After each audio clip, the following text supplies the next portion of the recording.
안녕하세요. 호구 같은 남편에게서 탈출하게 된 40대 싱글맘 인사드려요. 살다 보면 저 사람 왜 저렇게 답답하게 사나 그런 생각을 하게 될 때가 있잖아요. 저는 제가 그런 생각을 하게 될 줄은 꿈에도 몰랐거든요. 그 호구의 주인공은 내 남편이었고 그런 호구를 털어먹는 나쁜 놈은 시댁이었거든요. 그런 남편의 환장할 만한 행동은 둘째 아이가 태어나고 약 100일이 지날 무렵부터 시작됐어요. 그전에는 착한 사람이라고만 생각했지 그게 호구짓이라는 생각을 한 번도 해본 적은 없거든요. 그런데 이번에 터진 그 일로 저는 남편이 호구 중에서도 상호구라는 것을 눈치챌 수 있었죠. 어느 날 퇴근 시간이 아닌데 일찍 집에 돌아온 남편과 마주했어요. 저는 그때 첫째 아이를 어린이집에 보내고 둘째 아이를 돌보고 있었죠. 아직 100일밖에 되지 않은 아이라 부모의 손이 많이 필요했거든요. 그런데 남편이 일찍 오니 연차라도 썼나 보다 하고 가볍게 생각했어요. 그런데 그 뒤에 나온 남편의 말은 전혀 가볍지가 않더군요. 웬일이야? 오늘 일찍 왔네? 둘째 봐주려고 일찍 온 거야? 저는 장난스럽게 남편에게 물었고 남편은 이상한 표정으로 저를 보더군요. 그러더니 한숨을 푹 쉬고는 말하더라고요. 여보, 나 일 그만뒀어. 갑자기 그게 무슨 말이야? 일을 그만둔다니. 당신 일한 지 얼마나 됐다고 일을 그만둬? 애가 지금 둘이야. 거기다 하나는 100일밖에 안 되고. 내가 프리랜서로 일하긴 하지만 그거 가지고 택도 없다는 거 당신도 잘 알잖아. 혹시 회사에서 무슨 일 있었어? 그냥 좀 회사에서 일이 있었는데 권고사직 당했어. 제발 일 그만둬 달라고 하더라. 솔직히 내가 뭘 잘못한지도 모르겠고 나한테 컴플레인이 계속 온다는데 그것도 뭔지 모르겠어. 근데 원래부터 내가 그렇게 그 회사에 애정을 가지고 있었던 건 아니잖아. 여보, 그 문제가 아니야. 분명히 당신이 힘들면 그만둘 순 있어. 하지만 나한테 상의라도 했어야지. 지금 당장 돈도 없는데 당신까지 일 그만두면 우린 어떡하냐고. 괜찮아. 형이 연락해줬어. 자기 회사로 들어오래. 아주버님이? 저는 남편의 그 말에 기분이 확 안 좋아졌어요. 아주버님과 형님네는 저와 그렇게 좋은 관계는 아니었거든요. 그렇다고 눈에 띄게 자주 부딪히는 건 아니었지만 그렇다고 그 사람들이 남편에게 굉장히 잘하는 것도 아니었거든요. 게다가 저는 가까운 사이에는 도리어 이런 일 안 하는 게 낫다고 생각하는 사람이라 난색을 표할 수밖에 없었어요. 괜찮아. 형이 지금보다 훨씬 좋은 조건으로 고용해 주겠대. 그리고 엄마도 형 밑에서 일하면 더 나을 거라고 이야기해줬고. 당신만 허락하면 형 밑에서 일해보고 싶은데 어때? 미안한데 나는 정말 별로야. 당신도 알겠지만 아주버님 딸밖에 없다고 어머님이 매번 뭐라고 하시잖아. 그러면서 우리 애들은 두둔하니까 그거 눈치 보는 것만으로도 나는 버거워. 혹시라도 당신이 형 밑에서 일하다가 어머님 한마디에 서운해서 당신한테 해코지 할까봐 겁도 나고. 솔직히 나는 시댁도 아주버님도 가까이 하고 싶진 않다고. 내 자식 좋은 대접 받는다고 남의 자식 힘든 거 보고만 있는 것도 좀 아니잖아. 당신이 아주버님네랑 가까워지면 가까워질수록 그런 상황이 더 많을까봐 걱정부터 된다고. 무슨 생각을 그렇게까지 해? 그런 거 아니야. 어머니는 우리 애들 좋아하는 것뿐이고 형네는 부러워하는 거지. 그냥 그렇게 생각하고 치워. 그리고 지금 당장 어차피 일할 것도 못 찾아. 아니면 다른 일자리 찾을 때까지만이라도 형 밑에서 일 좀 할게. 당신도 그게 더 편하잖아. 한 달 돈 버는 것도 아까운 처지에. 확고한 남편의 의지에 저는 어쩔 수 없이 허락을 할 수밖에 없었어요. 제 허락이 없다 하더라도 남편은 할 것처럼 보였으니까요. 대신 제가 할 수 있는 말은 그것뿐이었어요. 근로계약서 꼼꼼하게 써. 그리고 계약서에 쓰여 있는 것만 해. 이상한 거 시키고 그러면 꼭 말하고. 난 좀 걱정이야. 당신이랑 10살 이상 차이 나는 형님이 당신을 얼마나 가볍게 보는지 아니까. 혹시나 아무거나 다 시킬까봐 그게 걱정이라고. 괜찮아, 그럴 일 없어. 형이 왜 나한테 그러겠어? 그럼 허락한 걸로 알고 형한테 이야기한다. 즐거워하며 자기 형에게 전화를 거는 남편을 보니 더 이상 뭐라 할 순 없겠더라고요. 그리고 남편도 애가 아니니 자기 앞가림 정도는 알아서 하겠지. 그런 낙관적인 생각도 하고 있었고요. 솔직히 그때는 애 둘을 보느라 진이 다 빠져서 더 깊게 생각하고 싶은 마음도 없었어요. 그런데 한 달, 두 달, 세 달이 지나가면서 저는 점점 제가 그때 남편을 말리지 못했던 것을 후회하게 됐어요. 남편이 아주버님 밑에서 일하면서 하루가 멀다 하고 회식에 야근을 하는 거예요. 이전 직장에서보다 더 많이요. 그러니 오롯이 집안일과 육아는 제 몫이 되어야 했고요. 프리랜서라 남편이 월급만 꼬박꼬박 갖다 준다면 애 보고 집안일하는 거 그렇게 문제는 없었거든요. 그런데 남편은 그렇게 야근과 회식을 하는데도 야근 수당 한 번 받아온 적이 없었어요. 딱 월급만 받아왔죠. 그렇다고 그 월급이 많았냐? 그것도 아니었어요. 300만 원도 안 되는 월급을 주면서 부려먹기는 한게 끝까지 부려먹히고 있는 거였죠. 남편에게 이야기하려고 몇 날 며칠을 벼르고 있는데 일주일 동안 새벽녘이 다 되어서야 들어오더라고요. 그런데 문제는 제가 아니라 저희 아들이었어요. 아들이 저녁마다 아버지가 보고 싶어 베란다에서 아빠를 기다리는 것이 화근이 됐죠. 애를 말리긴 했지만 애기는 아빠가 보고 싶다며 계속 떼를 썼고 그렇게 베란다에서 놀다가 초가을 찬바람에 결국 감기에 걸려버린 거예요. 아주버님 회사에 들어가기 전까지는 그래도 남편도 아이들에게 성실하고 좋은 아버지였어요. 첫째 아들과는 많이 놀아주기도 했고요. 그런데 둘째 아들이 태어나고 나서부터는, 아니, 아주버님 회사에 취직하고 나서부터는 아이들과 놀아준 일도 없고 아이들을 안아준 적도 거의 없었어요. 주말에도 쓸데없는 일로 불려가기 일쑤였으니까요. 그렇게 감기에 걸린 지 며칠 동안 저는 힘든 시간을 보내야 했어요. 첫째 아이가 감기가 걸리니 둘째 아이까지 감기가 걸릴까봐 분리를 시켰어야 했고 그걸 혼자 힘으로 해야 했으니까요. 결국 터지다 못해 남편에게 전화를 하려던 찰나 아들의 몸이 축 늘어지는 걸 발견했어요. 깜짝 놀라 체온계를 재보니 열이 엄청 올랐더군요. 39도까지 올라가는 열 때문에 깜짝 놀란 저는 남편에게 전화를 했어요. 남편이 집에 올 시간쯤이었거든요. 남편이 퇴근해서 집에 오면 아이 둘을 데리고 병원을 갈 생각으로 남편에게 전화를 한 거였어요. 당신 지금 어디야? 집에 안 와? 퇴근 시간이잖아. 뾰족하게 곤두서 있는 제 목소리에 남편이 신경질적으로 이야기하더군요. 갑자기 왜 전화해서 짜증이야? 나 오늘 회식이라고. 밥 먼저 먹든지 알아서 해. 내가 그깟 밥 때문에 전화한 줄 알아? 지금 첫째 열나서 병원 가야 해. 내가 애들 둘을 다 데리고 혼자 병원을 어떻게 가? 둘째가 아직 돌도 안 지났는데. 당신이 와야 병원이라도 갈 거 아니야. 나 없으면 아무것도 못해?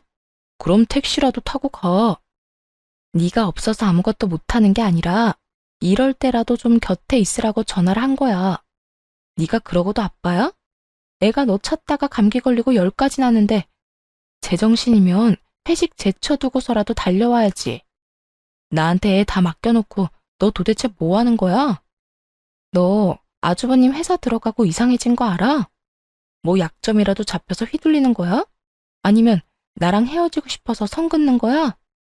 그런 거 아니야. 제발 좀 그만해. 어쨌든 나 오늘 일찍 못 들어가니까 당신 알아서 애 병원 데리고 가든지 해. 남편 목소리 너머로 들리는 아주버님의 웃는 목소리 때문에 저는 더 열이 받았어요. 남편이 제 이야기를 듣지도 않고 바로 전화를 끊어버리자 저도 열이 받을 대로 받았죠. 그래서 둘 다 엿 한 번 먹어봐라 하는 심정으로 시모에게 전화를 걸었어요. 그래, 무슨 일이냐 갑자기. 애가 아프다고 하지 않았어? 네, 어머님. 지금 아기가 열이 심해서 병원을 가봐야 할 것 같아요. 근데 애 아빠가 오늘 회식이라서 늦는다고 하네요. 죄송하지만 차가 없어서 그런데 어머님이 차 몰고 와주시면 안 될까요? 지금 둘째도 감기 기운이 있어서요. 뭐? 아니, 이 녀석은 애가 아프다는데 무슨 야근이야? 알았어. 잠깐만 기다리거라. 내가 차 몰고 가마. 시모는 참 옛날 사람이었어요. 남아 선호 사상 아시죠? 딸만 셋인 아주버님네 손녀들보다 저희 집 손자들을 더 관심 있게 지켜보셨죠. 그래서 가까이 하기 어려웠지만 그렇기 때문에 이런 때에 시모를 불러들인 거예요. 귀한 손주 내팽개친 남편놈과 아주버님 욕 좀 보시라고요. 시모가 차를 몰고 와서 부랴부랴 병원으로 갔어요. 첫째는 감기에서 폐렴으로 진행이 된 상황이었고 둘째도 감기 초기였죠. 폐렴이라는 얘기에 시모가 저에게 화를 내더군요. 너는 일하는 것도 아닌 게 도대체 집에서 뭐 하느라 애를 이 지경으로 방치를 시켜? 우리 귀한 손주들한테 무슨 일 생기면 어쩌려고 그래? 너 정말 정신 안 차릴 거니? 도대체 폐렴이 뭐야, 폐렴이? 어머님, 제가 열심히 하고 싶어도 할 수가 없는 게 현실이에요. 첫째가 왜 아픈지 말씀드릴까요? 첫째요. 아빠 보고 싶어서 베란다에서 아빠 기다리다가 초가을 날씨에 감기 걸린 거예요. 그런데 이 사람이 애가 그렇게 감기 걸린 걸 알고도 집에 들어오질 않고 매일 새벽에 들어오니 애기는 더 애 같아고 그러다 보니 폐렴으로 진행된 거고요. 이게 제가 막는다고 막아지는 일이에요?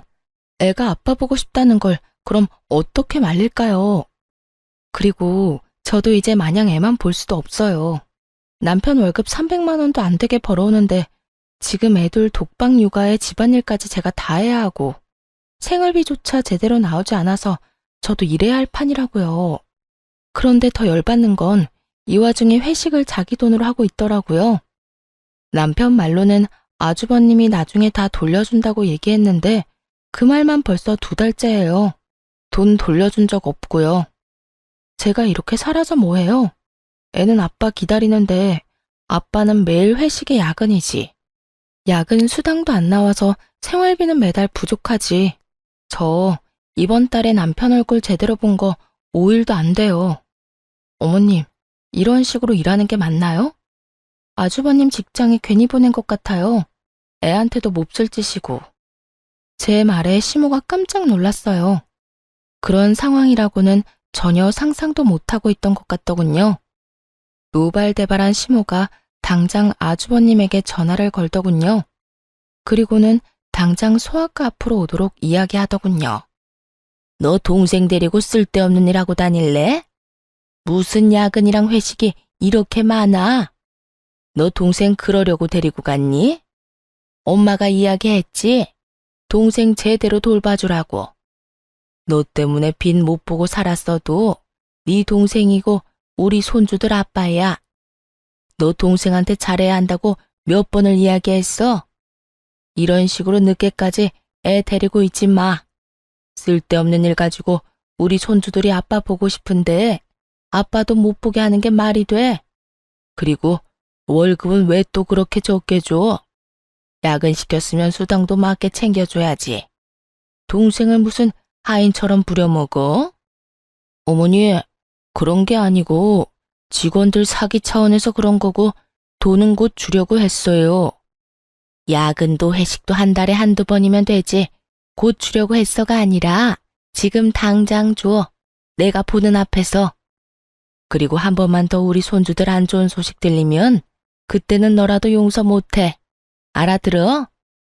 따끔한 시모의 말 때문인지 그 뒤로 남편의 야근과 회식은 확연히 줄었어요. 그리고 돈도 제대로 받았죠. 그것만으로도 좀 숨통이 트이더군요. 그러나 그 뒤로 아주버님은 저를 눈의 가시처럼 여기기 시작했죠. 그리고 그건 형님도 마찬가지였어요. 형님은 아주버님과 결혼해서 딸만 셋을 낳았어요. 요즘 같은 시대에 딸이 더 좋다고 하고 저도 딸을 원했지만 이 시댁만큼은 다른 나라 이야기였죠. 아들을 낳지 못한 것이 죄인이 되는 곳이 바로 이곳이었으니까요. 남편이 시모에게 인정을 받지 못해도 저희가 그나마 시댁의 도움을 받으며 살 수 있던 것은 저희 두 아들 덕분이기도 했어요. 형님네가 아들이 없으니 자연스레 시모의 관심이 저희 아들들에게로 향했으니까요. 그런데 그 시모의 관심이 이런 무참한 일을 불러일으킬 줄은 저도 상상조차 못했어요. 제가 졸도할 만큼 충격적인 소리를 들은 건 둘째가 돌이 될 무렵이었어요. 그게 무슨 말이야? 우리 애들을 아주버님 집에 입양을 보내자고? 당신 미쳤어? 그게 왜 미칠 일이야? 형님네 딸밖에 없잖아. 그래서 어머니가 우리 애들 둘 중에 한 명을 형 아들로 보내자고 말씀하셨어. 벌써 오래전부터 어른들 사이에 이야기 나왔던 걸로 아는데? 아니, 그런 걸 왜 어른들이 결정하는 거야? 우리 애들 일이잖아. 애들이 어떻게 하고 싶은지 물어봐야지. 그리고 아직 어린애를 엄마와 떼어놓는다고? 상식적으로 이해가 가? 다 커서 데려간다고 하면 애한테 물어보기라도 하지. 어릴 때 데려가겠다는 건 나랑 연을 끊어놓겠다는 거랑 뭐가 달라? 아무것도 모를 때 보내는 게 낫지. 그리고 생각해봐. 별거 없는 우리 집에서 지내는 것보다 형님네에서 누릴 거 다 누리면서 지내는 게 더 낫다고 생각하지 않아? 그건 당신 생각이지. 지금 애들한테는 정서가 더 중요해. 근데 거긴 지금 이미 3명이나 자식이 있잖아. 게다가 당신 아주버님이랑 형님이 우리 애한테 잘해줄 거라고 생각해? 여태껏 딸만 낳았다고 어머님한테 그렇게 구박을 받은 형님이? 갑자기 아들 생기면 잘 됐구나 하고 잘해줄 거라고? 당신 바보야? 그건 네 편견이고 그런 식으로 좀 생각하지 마. 어디 모르는데 보내냐? 그런 것도 아니잖아. 다 지들 좋으라고 하는 일인데 당신도 너무 고깝게 보지 말고 이해를 좀 하려고 노력을 해. 아니, 난 절대 못해. 나는 우리 애들 다른 데 입양 보낼 생각 없어. 당신이 만약에 우리 애들 계속 다른 사람한테 넘기려고 하면 난 절대로 당신 용서 안 할 거야. 무슨 일이 있어도 애들만은 지킬 거라고. 아, 됐어. 됐으니까 그만 이야기해. 어차피 당신이 거절하든 말든 그렇게 될 일이야. 부모님이 그렇게 하자고 했으니까 당신이 싫어해도 그렇게 될 거야. 여보, 야! 남편은 제 말도 듣지 않고 나가버리더군요. 이 인간이 정신을 놨나 싶었어요. 어떻게 자기 자식을 이렇게 아무렇지 않게 보낼 생각을 해요? 이미 애가 셋이나 있는 집에 저희 애를 보내자는 것도 마음에 안 들었고, 저희 아들에게 안 좋은 감정을 가지고 있는 형님네라는 것도 더 마음에 안 들었어요. 죽었다 깨어나도 저는 아이를 그 집에 보낼 생각은 없었어요. 그런데 그날 남편과 싸운 저녁, 남편이 사용한 카드 내역이 제 폰으로 날아왔더군요. 평상시에는 쓰지도 않는 제 이름으로 된 카드였는데 무슨 정신인 건지 그 카드를 사용한 것 같더라고요. 그런데 그 내역이 모텔이었던 거죠. 집에 원자폭탄 수준의 폭탄을 터뜨려 놓고 모텔이라니. 기가 차서 말도 안 나왔지만 순간 이걸 이용하면 나중에 애 때문에 우리가 이혼하게 되더라도 좋은 변명거리가 되지 않을까 하는 생각에 그 다음 날부터 몰래 남편의 뒷조사를 부탁했어요. 그리고 저는 일주일 만에 아주 중요한 사실 2가지를 알게 됐죠. 남편이 웬 젊은 여자를 거래 내역에 나온 모텔에 데려다 준 건 맞더라고요. 그런데 알고 보니 그 여자는 남편의 상간녀가 아니었어요. 조사한 사람들에 의하면 그곳에 나타난 사람은 다른 사람이고 그 사람이 같은 직장 사람이라고 했어요. 그 사람이 보여준 사진을 보고 충격을 받았어요. 그 사진 속 남자는 아주버님이었으니까요. 아주버님이 젊은 여자와 바람을 피고 있었고 더 조사를 해보니 그 여자와 아주버님 사이에 아들도 하나 있더군요. 저는 속으로 잘 됐다 하고 외쳤어요. 저 남자아이가 아주버님의 아이라면 굳이 저희 애들을 데려갈 필요가 없으니까요. 그 애를 데려오면 저절로 모든 문제가 해결될 일이었죠. 그리고 며칠 지나지 않아 시모가 저희를 집으로 불렀어요. 남편이 아무 말 없이 자연스럽게 행동하는 걸 보니 아마 저희 애들을 아주버님의 호적에 올리는 일로 부르는 것 같더군요. 저는 마음을 단단히 먹었어요. 제가 앞으로 할 일이 형님네 집안을 풍비박산으로 만드는 한이 있더라도 제 아이들을 지키겠다고 다짐했으니까요. 자, 다들 왔으니 이야기해볼까 한다. 첫째야, 너희 집에 아들 들어설 일이 없어 보이니 둘째네 아들 둘 중에 하나를 데려가거라. 그리고 네 호적에 넣고 네 자처럼 키워. 이 아버지가 이룩한 거, 네 조부모님이 이렇게 만든 거 모두 장남 장손에게 물려줄 거다. 그런데 지금 대를 이을 아들을 네가 낳지 못하고 있으니 조상님 뵐 낯이 없어. 이렇게 시간 끌지 말고 아직 애들 어릴 때 너희들 자식으로 데려가서 열심히 키워. 그 이야기에 저보다 더 깜짝 놀란 사람이 형님이었어요. 미리 언지를 받았던 저와는 달리 그런 이야기를 들은 적도 없던 모양이더라고요. 형님이 비명 같은 소리를 지르며 말하더군요. 어머님, 그게 무슨 소리예요? 요즘 세상에 아들, 딸이 뭐가 그렇게 중요해요? 저희 딸들 중에 뛰어난 애도 얼마든지 많고 제 아버지 회사 이어받겠다고 하는 애들도 있어요. 그런데 굳이 조카까지 데려와서 저희가 키울 필요가 있나요? 그럼 네가 아들을 낳지 그랬냐? 아들 하나 낳아주지도 않으면서 시집 가면 출가 외인 될 딸년들만 주렁주렁 낳아놓고 넌 도대체 무슨 배짱으로 그런 얘기를 하니? 옛날 같았으면 너는 둘째 낳고 이미 친정으로 돌아갔을 팔자야. 어머님, 그래도 이건 너무하세요. 남의 애를 키우라는 말을 어떻게 이렇게 쉽게 하세요? 저보다 더 발악하는 형님을 시모가 싸늘한 눈길로 바라보더군요. 시모 눈에 형님은 죄인이나 다름없었으니 어쩔 수 없었어요. 형님이 무슨 말을 해도 듣지 않을 게 뻔했어요. 어머님, 제가 드릴 말씀이 있어요. 아주버님한테 아들이 없다는 이유로 지금 저희 애들 아주버님 아들로 입양시키겠다는 거잖아요. 그렇게 안 하셔도 될 것 같은데요. 그게 무슨 말이냐? 첫째는 딸만 셋이야. 딸한테 다 물려주자는 말이야? 대 끊기게 하고.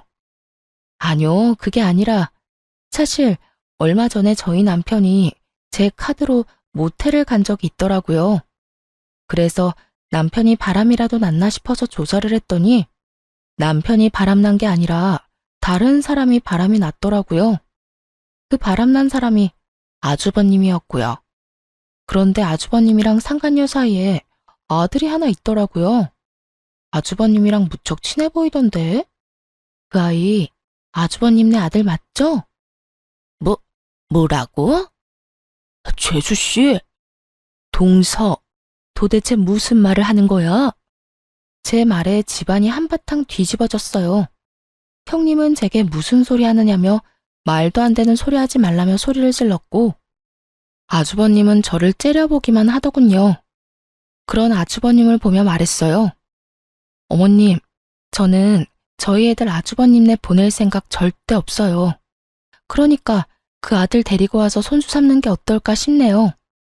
아주버님 아들이기도 하고. 재수씨, 지금 뭐 하는 거예요? 어떻게 내 뒷조사를 할 수가 있어? 그러는 재수씨는 털어서 먼지 하나 안 나올 것 같아? 나도 당신 뒷조사 한번 해볼까? 뒷조사 하시든 말든 상관없는데 저는 제 아이 지키기 위해서라면 뭐든지 합니다. 그리고 뭐라도 이용해야죠. 어차피 데려가서 곱게 키울 것도 아니면서. 제 남편한테 하는 것만 봐도 애한테 어떻게 할지 안 봐도 뻔하지 않나요? 여보, 그만 좀 해. 도대체 왜 이러는 거야?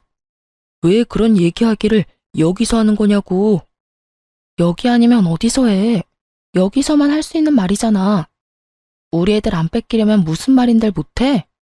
당신이야말로 도대체 무슨 생각이야? 애들을 어떻게 그렇게 쉽게 준다 말해. 애는 너 혼자 낳았어? 야, 안 되겠다. 너 재수씨랑 이혼해. 어떻게 사람이 사리분별도 못하고 집에 논란만 일으키는지 모르겠네. 당신 진짜 이런 식으로 나오면 형님 말대로 나 당신이랑 이혼할 수도 있어. 이혼? 나야말로 원한다, 이 정신 나간 놈아. 당신이랑 결혼 생활 유지해봤자 내 새끼 남의 집에 뺏기는 거밖에 더 있어? 나는 내 새끼 절대로 뺏길 생각 없어. 우리 이혼하더라도 친권 양육권은 내가 다 가져갈 거야. 그건 당신도 못 막아. 왜 내가 못 막아? 내가 아빠인데. 내가 원하면 애들 다 내가 데려올 수도 있어. 결국 애 입양과 관련된 주제는 변질되어 저희 부부 이혼 이야기로 확대되어 버렸어요. 그러자 시모가 소리를 지르더군요. 다들 조용히 하거라. 왜 갑자기 이런 이야기가 나온 거니? 그리고 왜 갑자기 첫째네 이야기까지 나온 거야? 그런 방법을 찾을 만큼 제가 절박하다는 뜻이에요. 저는 아무리 어머님 뜻이라도 애들 못 줘요. 그렇게 싫어? 이혼을 하고 싶을 정도로? 그런데 나도 우리 손주들은 포기 못한다. 이혼하고 싶으면 하렴. 나는 절대로 애들 친권이랑 양육권은 너한테 넘길 생각 없으니까. 그리고 첫째, 넌 네 상간녀랑 애 데리고 한번 집에 와라. 내가 보고 결정할 테니까. 제 이혼에 남편보다 시모가 더 큰 산이 되었지만 저는 크게 후회는 안 했어요. 제가 숨겨둔 비장의 수가 있었으니까요. 그렇게 저와 남편의 이혼 소송이 진행됐어요. 그리고 제 예상대로 시모는 아이들의 친권과 양육권을 가져오기 위해 기를 쓰고 소송에 임하더군요. 저도 질 생각은 없었어요. 시부모님은 저희 아이들을 아주버님 집에서 부유하게 키울 수 있다고 설득하려 애쓰더군요. 자칫 잘못하면 능력도 없는 제가 애들 친권을 뺏길 수도 있었죠. 하지만 저희 집 거실에서 녹화된 동영상에 순식간에 그 설득은 묵살되고 말았어요. 야, 저리 안 떨어져? 내가 왜 너희를 돌봐야 해? 어머님도 너무하시지. 어떻게 얘네들을 나한테 맡겨? 오지 말라고. 형님이 다가오는 저희 첫째에게 소리를 지르며 가까이 다가오지 못하게 하는 장면이 찍혀 있었거든요. 내 자식들은 귀여움도 못 받는데 이 조그만한 게 남자라는 이유 하나만으로 우리 애들한테 갈 관심을 다 가져가잖아. 진짜 재수 없는 것들. 생긴 것도 지들 엄마랑 닮은 탓에 더 재수가 없어. 나중에 어머님 재산 얘들한테 다 물려준다고 하기 전에 아들 하나 낳아야 되는데 왜 소식이 없어? 진짜 짜증나 죽겠네. 야, 오지 말라고 했지? 이것들이 벌써부터 말도 안 들어 처먹고 난리야. 저번 시부 생일에 우리 집에 모였던 날의 영상이었어요. 저와 형님, 시모 이렇게 셋이 모여서 시부 생일상을 준비하고 있었는데 그 중간에 제가 모자란 물건을 사러 가야 했죠. 그리고 제가 나간 사이에 시모도 잠깐 형님에게 아이들을 맡기고 나가 모양이었고요. 제가 돌아왔을 때는 아무 일 없어 보였는데 그날따라 잠들지 못하고 칭얼거리는 애들 때문에 영상을 돌려봤던 거예요. 그리고 이걸 찾아냈고요. 그 영상을 보는 동안 시부모는 부들부들 떨고 형님은 얼굴이 새파랗게 질렸더군요. 어머님, 이게 무슨 일이냐면요. 제가 다 설명할 수 있어요. 그냥 애가 너무 가까이 붙는 바람에 다칠까봐. 그만. 네 말 따위 듣고 싶지도 않다. 내가 손주를 얼마나 귀해하는지 알면서도 저딴 짓을 해? 그리고 이 이혼 소송하면서 나는 애를 너희들이 키울 거라고 이미 말해놨어. 이걸 안 봤으면 내 손주들이 너한테 핍박받으면서 괴롭게 크는 꼴만 봤겠구나. 이제 아시겠죠? 시댁 어르신 두 분은 연세 때문에 안 될 거고 형님네는 우리 애들 잘 키울 수 없는 환경이고 그리고 저 사람은 자기 자식을 다른 집으로 입양 보내자고 하는 놈이니 양육자가 될 수 없죠. 그러니 잘 아셨으면 이 정도에서 물러서시는 게 어때요? 저희 애들 말고 데려온 애 있잖아요. 아주버님네 아들. 차라리 그 애를 자식으로 들이세요. 저희 애들 불쌍하게 만들 생각 마시고. 그 애는 자식으로 들이려니 자기도 같이 이 집에 들어오는 게 아니면 싫다는구나. 내가 첫째 며느리 생각해서 여태까지 그 애 들이는 거 그다지 좋게 생각하지는 않았는데 오늘 이 영상을 보니 생각이 좀 달라지네. 시모의 차가운 눈빛이 형님을 훑고 지나갔고 형님의 얼굴이 차갑게 굳었어요. 어머님, 아니죠? 설마 그 여자 진짜로 이 집에 앉힐 생각이세요? 내가 왜 못하니? 너희 이혼시키면 그 여자도 이 집에 들어올 자격은 충분하지. 내가 가만 보니 자식은 제 어미가 키워야겠더구나. 어린 것 핍박하는 널 보니 그런 생각이 더 들어. 결국 시모 눈밖에 난 형님이 눈물을 주룩주룩 흘리며 시모에게 안 된다고 소리를 지르더군요. 그렇게 저의 이혼은 양육권, 친권 모두 제가 가져온 것으로 마무리가 됐어요. 저는 아이들을 데리고 분할된 재산과 위자료를 받고 친정으로 돌아가기로 했어요. 그런데 편안해진 건 저뿐이었더라고요. 시댁은 여전히 난리가 난 상황이었죠. 저번에 저희 부부 이혼 소송 도중에 시모가 아주버님과 형님에게 이혼을 하라고 한 것 때문인지 상간녀가 아주버님 집을 자기 집처럼 들어왔거든요. 미래의 시어머니가 그러라고 했다면서요.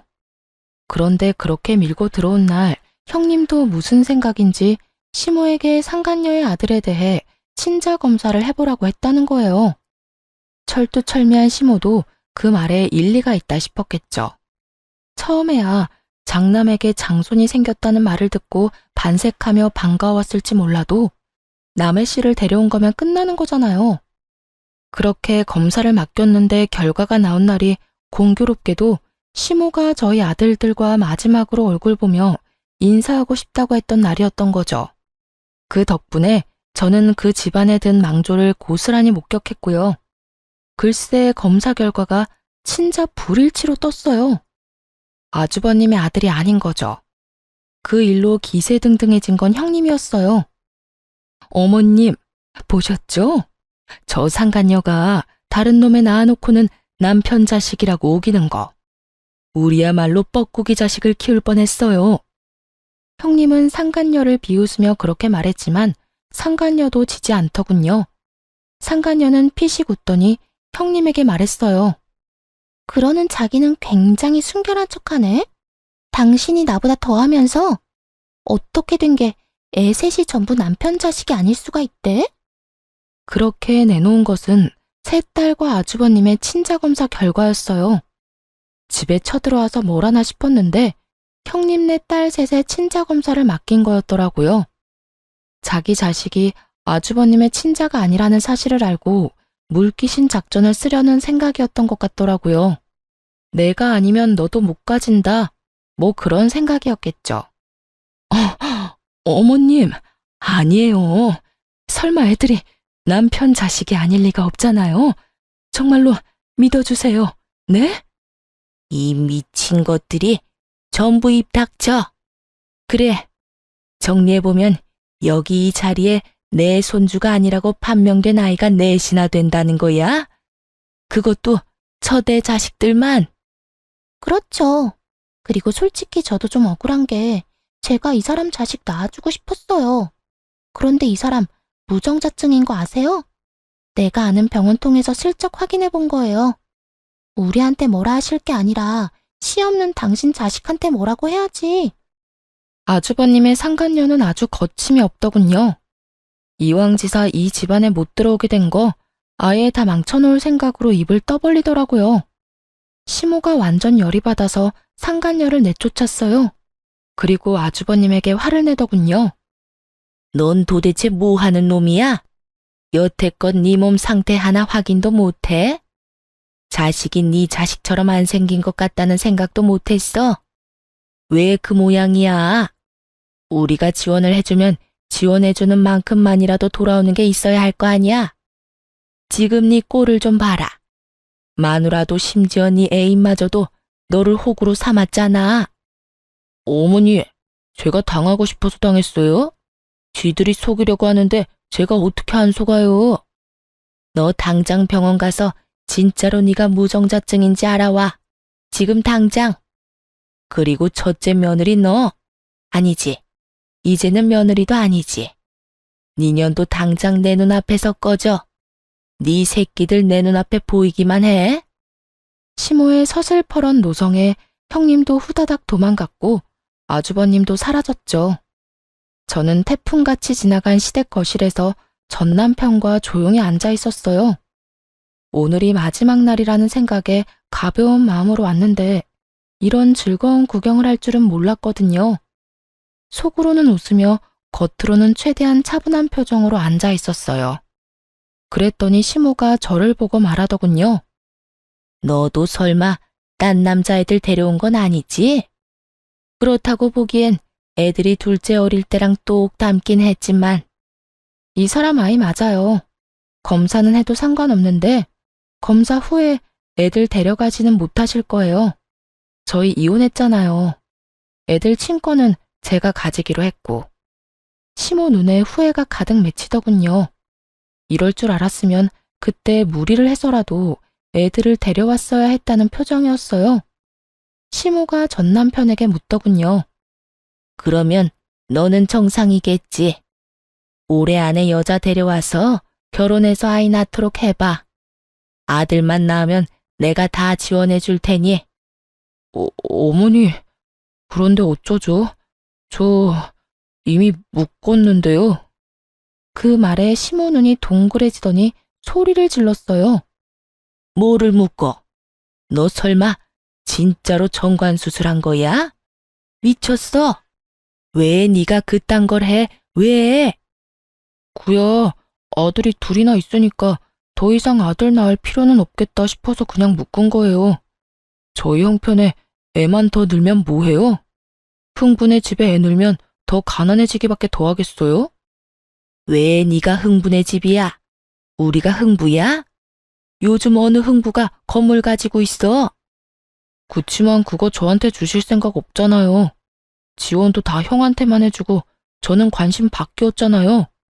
결혼할 때도 저희한테 도움 준 것도 없고 생각해보니 진짜 아무것도 해준 게 없잖아요.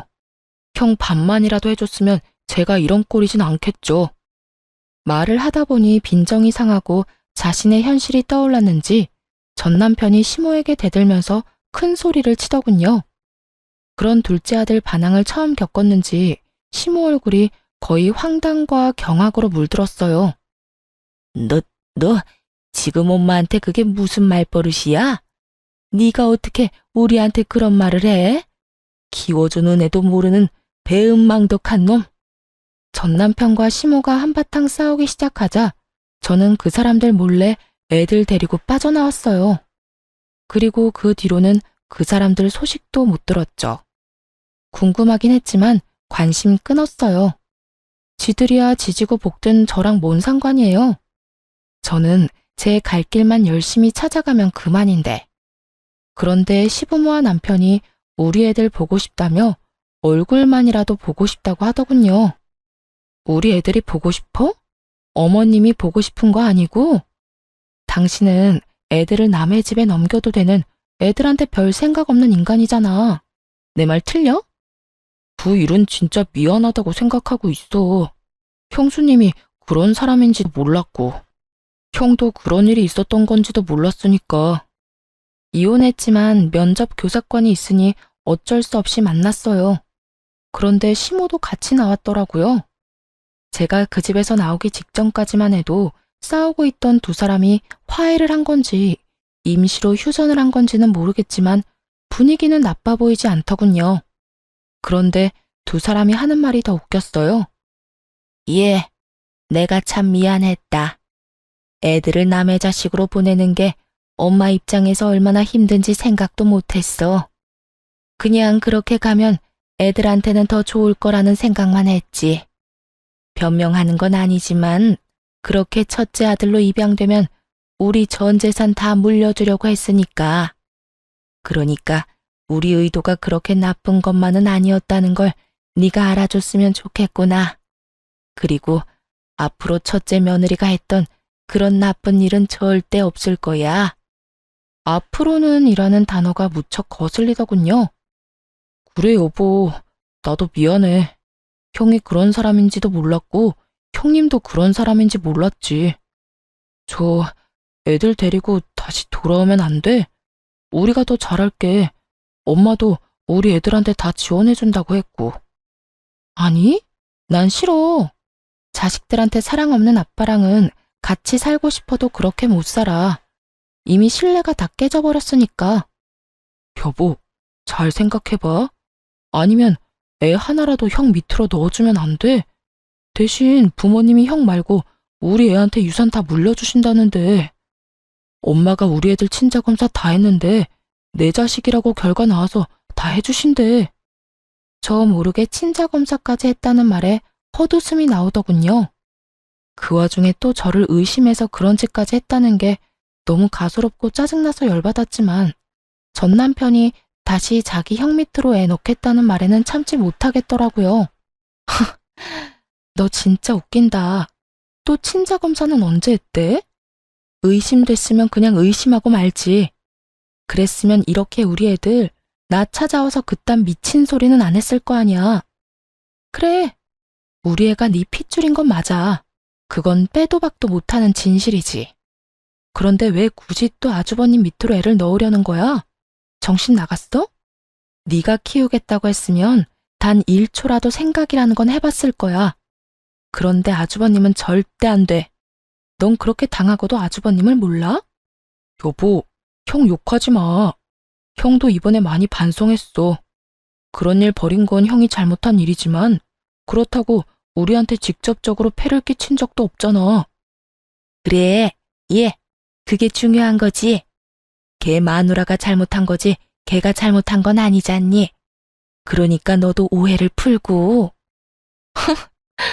두 분 다 여태껏 모르고 계시네요. 이렇게 순진하실 수가. 그렇게 믿고 따르던 당신 형님, 어머님 아들이 어떤 짓을 했는지 제 입으로 알려드려요? 뜬금없는 제 말에 둘 다 무슨 소린가 싶어 눈치만 보더군요. 그래서 제가 확 질렀죠. 당신 회사 권고사직 당한 거 누가 당신 이름으로 컴플레인 거는 바람에 권고사직 당했다고 했지?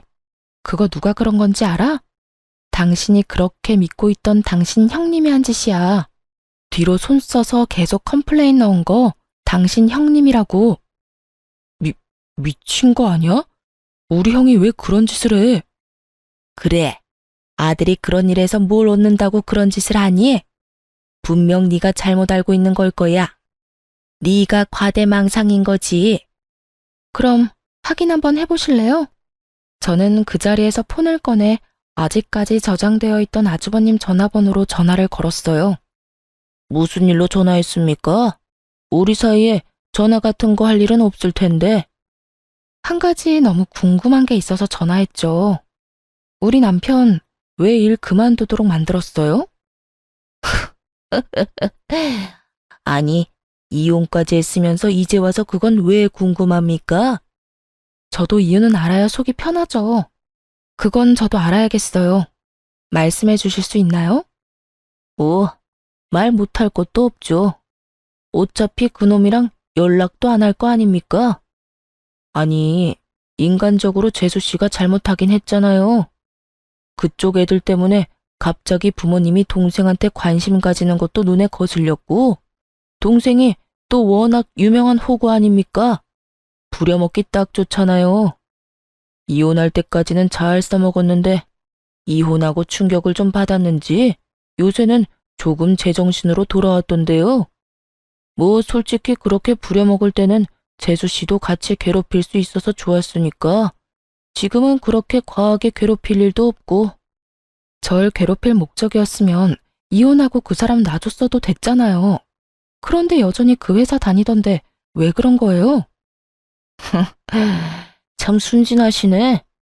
내 밑에 있어야 부모님 유산을 내가 다 가질 수 있는 거 아니겠어? 그 자식이 내 눈밖에 나면 뒤로 딴 주머니 찰지도 모르고 내가 자식이 없어서 어떻게 될지 모르잖아. 오늘 내일 하는 놓친 애들 곧 있으면 세상 하직할 텐데 그러면 재산은 다 나한테 와야지. 그딴 놈한테 한 푼이라도 넘어가는 건 낭비야, 낭비. 내가 여태 부모님한테 왜 잘했는데? 그 유산 때문인데 막판에 동생 새끼가 추월하도록 놔두는 게 말이 되겠어? 저는 그 이유까지 스피커폰으로 전 남편과 시모에게 모조리 들려줬어요. 그리고는 어깨를 으쓱했죠. 시모와 전 남편의 분노는 상상을 초월했어요. 이 미친놈이 동생을 그렇게 생각하고 있었단 말이야? 씨도 없는 주제에 재산을 다 가로챌 생각까지 하고 내가 너한테 잘해주는 게 아니었다. 그게 아니었어. 어머니? 어머니가 왜 재수 씨랑 같이 있어요? 나 내일부터 회사 안 나갈 거니까 퇴직금이랑 여태 야근하고 못 받은 돈 다 정산해서 돌려내.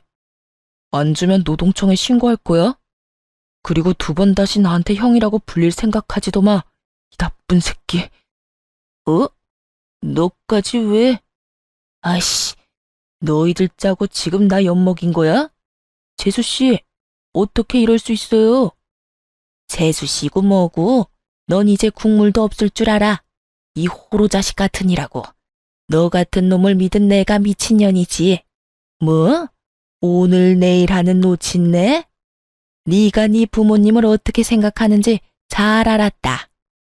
결국 두 사람의 분노를 고스란히 받아내던 아주버님은 황급히 전화를 끊어버렸고 두 사람은 씩씩대며 본인들의 집으로 돌아갔어요.